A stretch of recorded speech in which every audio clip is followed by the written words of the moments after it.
तो आज केमिस्ट्री में बहुत इम्पोर्टेंट ऑब्जेक्टिव लेकर आया हूँ। बहुत इम्पोर्टेंट ऑब्जेक्टिव है, मैं जितना कम बोलूँ उतना ज़्यादा, समझ रहे हो ना। तो हर गेस किया हुआ क्वेश्चन बहुत इम्पोर्टेंट है। सबसे पहला सवाल है NH3 में N का संकरण है, तो N का जो संकरण है इसके अंदर sp3 होता है। आपको भी पता होना चाहिए ये चीज़। अच्छे से ये क्वेश्चन याद रख लेना, पहला नंबर तुम्हारा इसका ऑप्शन सही होगा।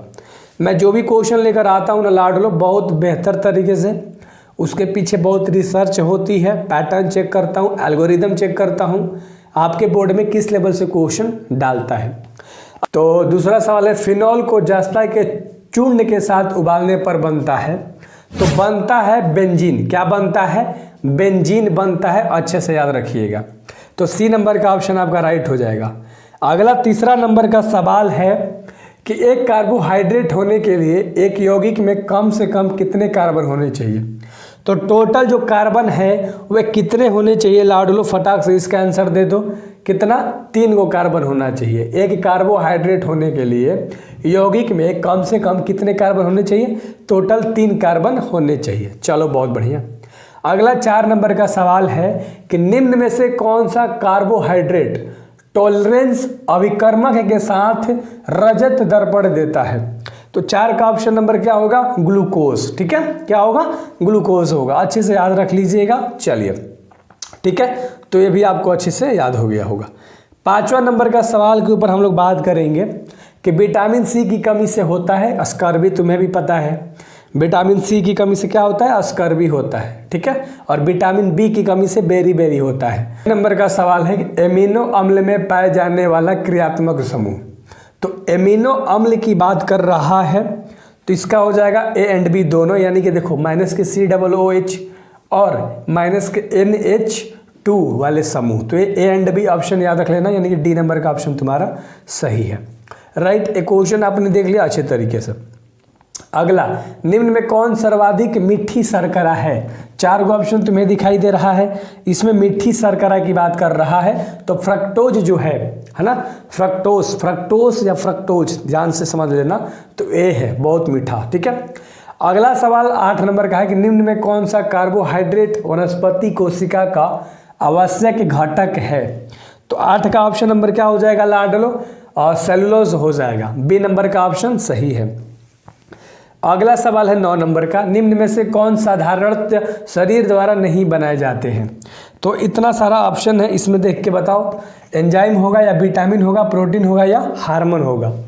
तो इसका जो राइट आंसर हो जाएगा 9 का ऑप्शन नंबर बी होगा, यानी कि विटामिन होगा। ठीक है, चलो तो क्वेश्चन पे पकड़ बना के अच्छे से रखनी है। आई टू आई कॉन्टैक्ट तो हम रख ही रहे हैं। निम्न में कौन कृत्रिम मीठा अभिकर्ता है। ठीक है, क्वेश्चन आपने देख लिया बहुत बेहतर तरीके से। सैक्रिन, इस्पारेटमेंट और सोडियम साइक्लोमेट या इनमें से सभी। तो इसका ऑप्शन इनमें से सभी हो जाएगा। ये तीनों कृत्रिम मीठा अभिकर्ता है। ठीक है, अच्छे से याद रख लेना। अगला 11 नंबर का सवाल है ऊन एक रेशा है।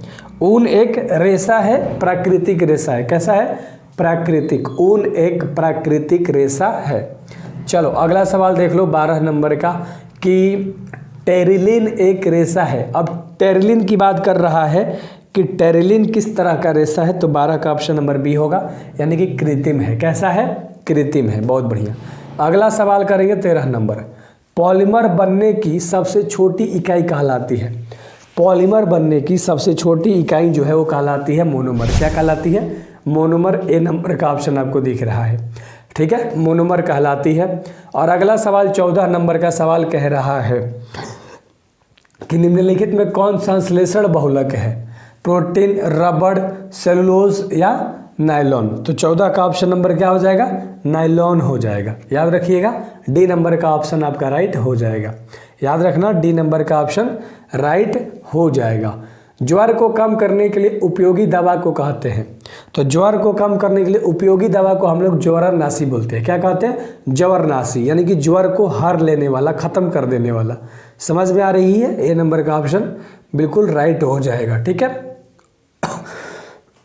थोड़ा सा यार प्रॉब्लम है, ठीक है, मैनेज करना। बेलियम का उपयोग होता है। बेलियम का उपयोग होता है, 4 गो ऑप्शन दिख रहा है, आराम से पढ़ो। ठीक है, चारों ऑप्शन आप आराम से पढ़ लो। उपसामक के रूप में होता है। उपसामक के रूप में होता है। 17 नंबर सवाल है कि निम्न में कौन कृत्रिम मीठा अभिकर्ता है। निम्न में कौन कृत्रिम, है ना। तो देखो एक क्वेश्चन मैंने कराया था बहुत पहले, तो इनमें सभी हो जाएगा, इसको देखने की जरूरत नहीं है। ठीक है, चलो अगला सवाल देख लो। 18 नंबर, हीरा निम्नलिखित में किस प्रकार का क्रिस्टल है। ऑप्शन आप फटाक से देखो। ठीक है, सहसंयोजक क्रिस्टल है। कैसा है, सहसंयोजक क्रिस्टल है। बहुत बढ़िया। अगला 19 नंबर सवाल है कि निम्नलिखित में कौन अक्रिस्टलीय ठोस का उदाहरण है। अक्रिस्टलीय ठोस का उदाहरण कह रहा है NaCl है या कांच है। चलो दो ऑप्शन पूछ रहा हूँ, तो 19 का ऑप्शन नंबर क्या हो जाएगा तुम्हारा लाडलो, फटाक से इसका आंसर आप दे सकते हो क्या, कांच हो जाएगा। दो ही तो ऑप्शन दिया था यार, इसमें भी दिक्कत है, नहीं होना चाहिए। चलो अगला सवाल 20 नंबर, क्रिस्टल होते हैं, क्रिस्टल होते हैं, क्रिस्टल होते हैं 4 प्रकार के, 4 प्रकार के 4 टाइप्स। ठीक है, क्रिस्टल होते हैं 4 प्रकार के। अगला HCP इकाई सेल में परमाणु की संख्या कितनी होती है। तो टोटल परमाणु की संख्या 6 होती है। HCP की अंदर बात कर रहा है, HCP की अंदर बात कर रहा है। विलयन के अनुसंख्य गुणधर्म का उदाहरण क्या है। घनत्व, द्रव्यमान, क्वथनांक, उन्नयन या ताप। तो 22 का ऑप्शन नंबर क्या हो जाएगा लाडलो, क्वथनांक उन्नयन हो जाएगा। विलयन के अनुसंख्य गुणधर्म का उदाहरण है क्या है, क्वथनांक उन्नयन उदाहरण है। राइट, चलो अगला सवाल 23 नंबर का, आयनीकरण का सिद्धांत किसने दिया है। आयनीकरण का जो सिद्धांत है वो फैराडे ने दिया है या आर्हेनियंस ने दिया है। तो आर्हेनियंस ने दिया है। किसने दिया है, आर्हेनियंस ने दिया है। अगला, निम्नलिखित में किसका हिमांक अवनमन अधिकतम होगा। तो 24 का ऑप्शन नंबर क्या हो जाएगा, ए यानी K2SO4 का। ठीक है, निम्नलिखित में किसका हिमांक अवनमन अधिक होगा, तो K2SO4 का। और अगला, सिर्फ एक कण ही अर्ध पारगम्य झिल्ली से निकल पाते हैं। कौन से ऐसे कण हैं, विलायन के अणु या विलय के अणु या जटिल आयन या सरल आयतन। तो इसका आंसर फटाक से दे दो, विलायन के अणु हो जाएगा। क्या होगा, विलायन के अणु हो जाएगा। बहुत बढ़िया। 26 नंबर सवाल है कि बर्फ में नमक मिला देने पर बर्फ का ताप 0 डिग्री सेल्सियस से कम हो जाता है। तो इसका कारण क्या है, परासरण है या जल अपघटन है या हिमांक का अवनमन है या क्वथनांक का उन्नयन है। चलो 26 का ऑप्शन फटाक से बता दो। 26 का क्या हो जाएगा, हिमांक का अवनमन हो जाएगा। सी नंबर का ऑप्शन सही है, हिमांक का अवनमन हो जाएगा। सी नंबर का ऑप्शन राइट है। अगला 27 नंबर, रक्त पर आवेश पाया जाता है, रक्त पे आवेश पाया जाता है ऋणात्मक यानी कि निगेटिव। अच्छे से याद रख लेना। चलो अगला सवाल जो कि 28 नंबर का सवाल है। 28 नंबर सवाल कह रहा है कि सामान्य ताप एवं दाब पर किसी गैस के 1 मोल का आयतन है। सामान्य ताप एवं दाब पर किसी गैस के 1 मोल का जो आयतन होता है वो होता है 22.4 litre. 22.4 litre, B number option दिख रहा है। चलो अगला सवाल कह रहा है कि शीत कक्ष प्रकम्य में प्रयुक्त उत्प्रेरक होता है। तो इसे हम बोलते हैं भाई N2O। क्या बोलते हैं, N2O। और अगला सवाल है 30 नंबर का। 30 नंबर सवाल कह रहा है कि वेग समीकरण में प्रयुक्त साधारण पदों का घात के योगफल को हम लोग कहते हैं अभिक्रिया की कोटि। बी नंबर का ऑप्शन आपका बिल्कुल राइट है। सो उम्मीद है अच्छे तरीके से आपने देख लिया, बेहतर तरीके से फोड़ेंगे हम लोग, मचाएंगे। अगले वीडियोस में मिलते हैं।